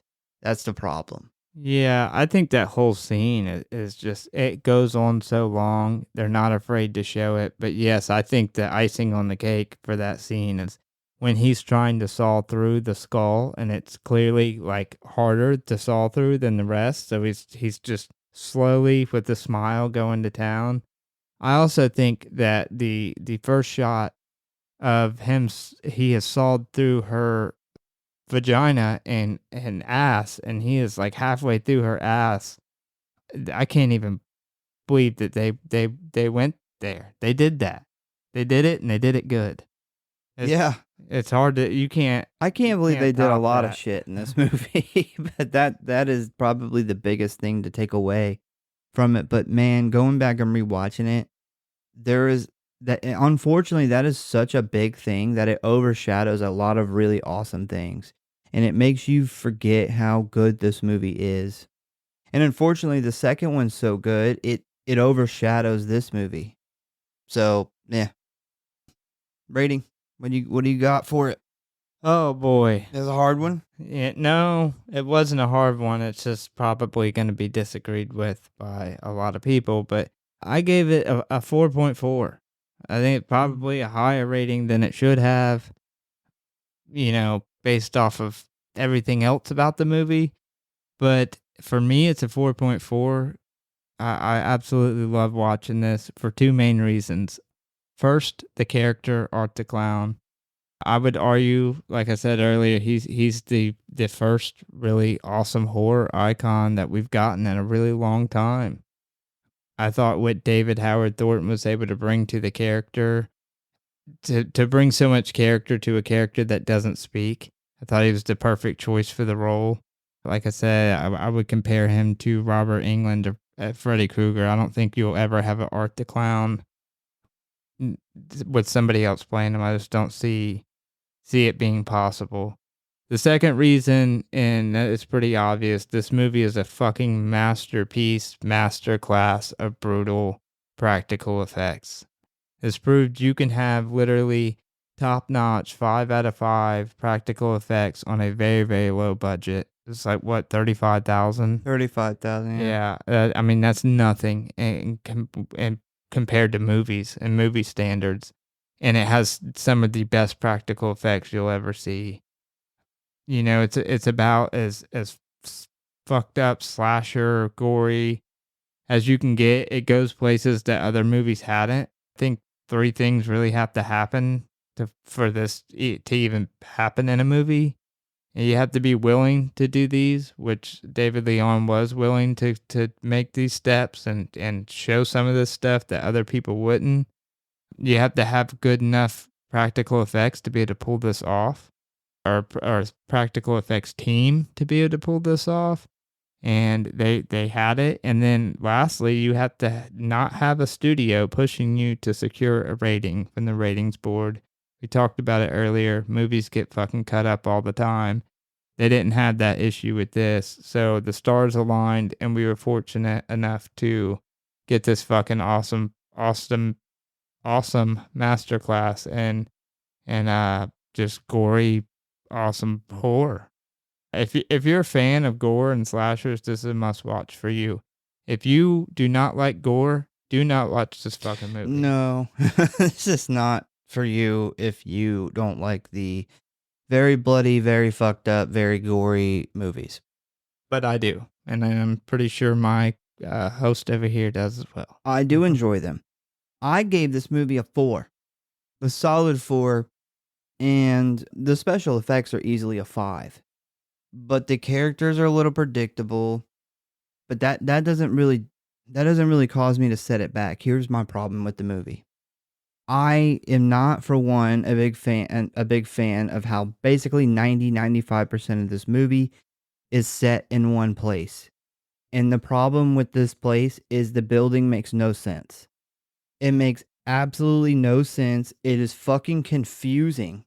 Yeah, I said that earlier. It's like a maze, and it's like a maze of places that don't go together. They completely don't. That's why I said earlier it could be a mechanic shop / residential building / commercial building / falling apart offices. Just The stairwell looks like an apartment complex stairwell. yeah. And I can't tell where, like, there are times where somebody went into a room and I think it's the room where he just killed, like, Tara's dead body. Victoria is going to find her dead body pretty soon because she's in, like, the mechanic garage. But then again, she goes into, like, 3 different mechanic. I just don't get it. And then there's a basement. Apparently didn't know there was a basement until Victoria went down the stairs. It's confusing. It doesn't make any sense, and I don't like that. And here is one thing that really bugs me, is that in order to serve the plot, because this is only for plot, there are way too many locked doors in this movie. If you notice, every like fucking 3 minutes they come across a locked door. It's those fucking rats, man. It's those rats infesting the building, locking the door behind them. Yeah, and I know why they did it. They set it up because they needed a way to contain everybody in this one place, because this is obviously the only filming location they had. But I mean, it's like, damn, like every time, multiple characters, the characters can somehow get in the building, but then they can't ever get out of the building. And this doesn't happen with 1 or 2 characters. It happens with multiple characters. Even when Victoria escapes the building and runs into another building, the first thing that happens to her is she goes to the other door, and what do you know? It's locked. And it was like, good God, I mean, there had to be 16 different locked doors that someone tried in this. Yeah, I was able to. I gave that a pass. I didn't like that either, and here's the reason why. is they had a $35,000 budget. They probably spent, well over half of that on practical effects. They had to pay the actors. You look at Terrifier 2 and it's nothing like that. They had more money. They shot it at a ton of different shooting locations. So considering what they had, the funds that they had to work with, I was able to give them a pass. We've talked about this in other movies before. Jack Frost, for example. Yeah. Like, we were able to give them a pass because we knew their hands were kind of tied with what they had to work with. I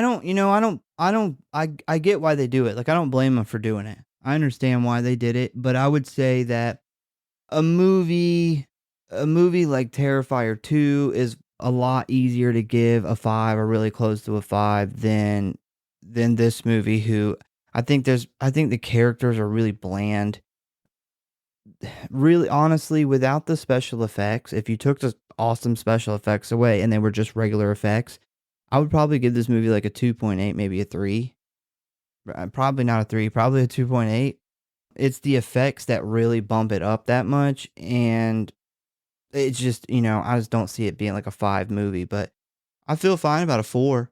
I'm totally fine with that. No, I agree completely. If you were to take the special effects and if you were to replace Art the Clown that we get here with the older Art the Clown, it would definitely be a 2 point something. Oh, it'd probably be a 2 if this art wasn't in it. There's a lot of things. I was thinking about things I really liked about the movie because I normally list everything off at the end, but there's 2 things that really make this movie, and that's why I highlighted them. I think there's some really good cinematography as far as setting up in a couple of the kill scenes, the way they shot them, but nothing like out of this world crazy. For the budget they had, the acting wasn't bad. Specifically, Tara, her character, I did like her a lot. Sydney Prescott, she did a good job. But story wise, setting, I mean, most of this movie is a $35,000 movie, but what makes this fucking movie incredible, and that's why it's the only 2 things I listed in my rating, is it is literally one of the best practical effect movies you'll ever watch. And it was the birth of what I think is going to go down as one of the biggest horror icons of this time that we're in now. Well, once again, we thank you guys for listening. Please give us a follow or like if you enjoy the show. Check out the website, check out the socials, tell a friend, a family member, or your blood-soaked clown about the show. We hope to see you next time. Do you have any last words? Somebody get Art some fucking Pepto-Bismol for the love of God. Good God, what a batshit insane movie this was.